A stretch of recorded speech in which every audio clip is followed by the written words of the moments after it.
बिस्मिल्लाहिर्रहमानिर्रहीम। Dear students, आज हम उर्दू पैराग्राफ नंबर 31 का अंग्रेज़ी में तर्जमा करना सीखेंगे। ये तस्वीर हमारे गांव की है। इस जुमले का तर्जमा सिंपल प्रेजेंट टेंस में होगा और इसके लिए हम वर्ब बी इज़ इस्तेमाल करेंगे। This is the picture of our village. इस जुमले में दिस को डेमोन्स्ट्रेटिव प्रोनाउन कहा जाता है और डेमोन्स्ट्रेटिव प्रोनाउन ऐसा प्रोनाउन होता है जो किसी ख़ास नाउन या किसी ख़ास चीज़ की तरफ इशारा करने के लिए इस्तेमाल होता है। इंग्लिश में इस तरह के 4 प्रोनाउन हैं जिन्हें हम डेमोन्स्ट्रेटिव प्रोनाउन कहते हैं और वो हैं दिस, दैट, दीज और दोज। गांव के बाहर हरे भरे खेत हैं। इस जुमले का तर्जमा भी हम वर्ब बी आर लगाकर करेंगे। There are green fields outside the village. गांव के बाहर हरे भरे खेत हैं। जब हम इस जुमले का तर्जमा करते हैं तो जुमले के शुरू में देयर को बतौर डमी सब्जेक्ट इस्तेमाल किया जाएगा। इससे कबल मैंने आपको बताया था कि जब जुमले में सब्जेक्ट नहीं होता या फिर हम उसे स्टार्ट में इस्तेमाल नहीं कर सकते तो फिर देयर या इट को बतौर डमी सब्जेक्ट के इस्तेमाल करते हैं। अब गर्मी का मौसम है, ये भी मौसम का एक जुमला है और जब भी आपने मौसम की बात करनी हो तो जुमले का आगाज़ इट से करते हैं। ये भी बतौर यहाँ पे डमी सब्जेक्ट के इस्तेमाल होता है। अब गर्मी का मौसम है। Now it is summer season. सूरज खूब चमक रहा है। ये जुमला प्रेजेंट कंटिन्यूस टेंस का जुमला है और ये एक ऐसा टेंस होता है जो मौजूदा ज़माने में किसी काम के जारी रहने का पता देता है। इस तरह के जुमले का अंग्रेज़ी में तर्जमा करते हुए हम वर्ब की इंग फॉर्म से पहले हेल्पिंग वर्ब इज़, एम या आर लगाते हैं। तो सूरज खूब चमक रहा है। The sun is shining brightly. यहाँ पे खूब चमकने की अंग्रेज़ी हम ब्राइटली से करेंगे। ब्राइटली का मतलब होता है बहुत ज़्यादा रोशनी देना। यहाँ पे ये एडवर्ब है जो कि वर्ब शाइनिंग की वजाहत करता है। वो सामने गंदम के खेत हैं। There are wheat fields lying ahead. इस जुमले में वो का तर्जमा हम देर से कर रहे हैं। इसकी वजह ये है कि यहाँ पे लफ्ज़ वो गंदम के खेत की तरफ इशारा कर रहा है, इसलिए डेमोन्स्ट्रेटिव प्रोनाउन देर इस्तेमाल किया जाएगा।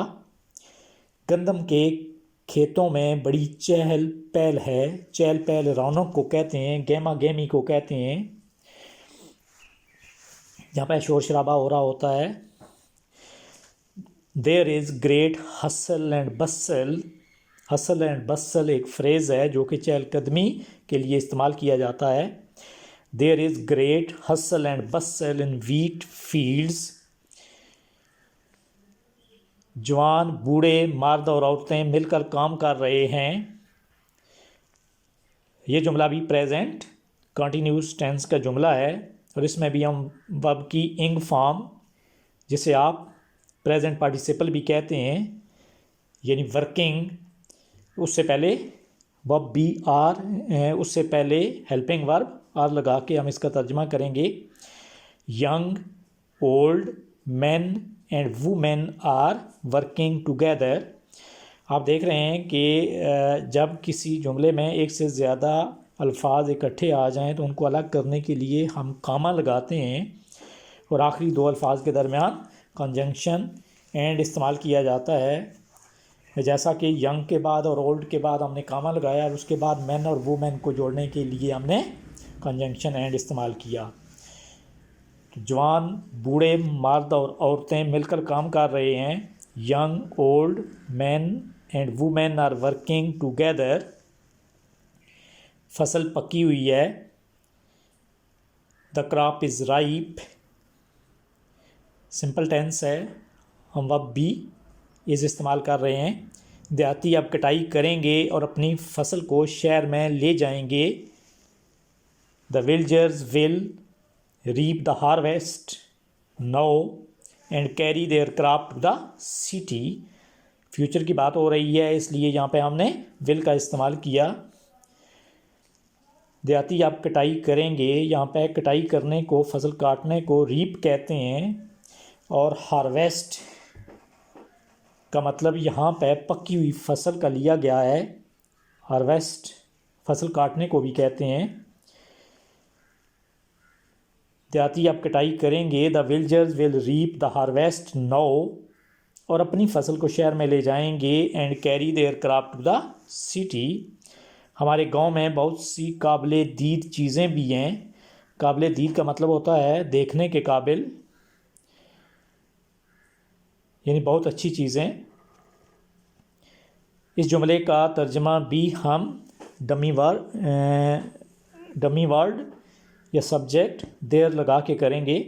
There are also many worth seeing things in our village. हम गांव में खुश हैं। ये भी सिंपल प्रेजेंट का जुमला है जिसका तर्जमा वर्ब बी आर लगा के किया गया है। We are happy in our village. हम अपने गांव को खूबसूरत बनाएंगे। सिंपल फ्यूचर टेंस है, और आप जानते हैं कि फ्यूचर टेंस यानी फ्यूचर इंडेफिनिट टेंस का तर्जमा करते हुए हम विल या शैल का इस्तेमाल करते हैं। We shall beautify our village. Dear students, इस पैराग्राफ को तैयार कर लीजिएगा। Wish you good luck.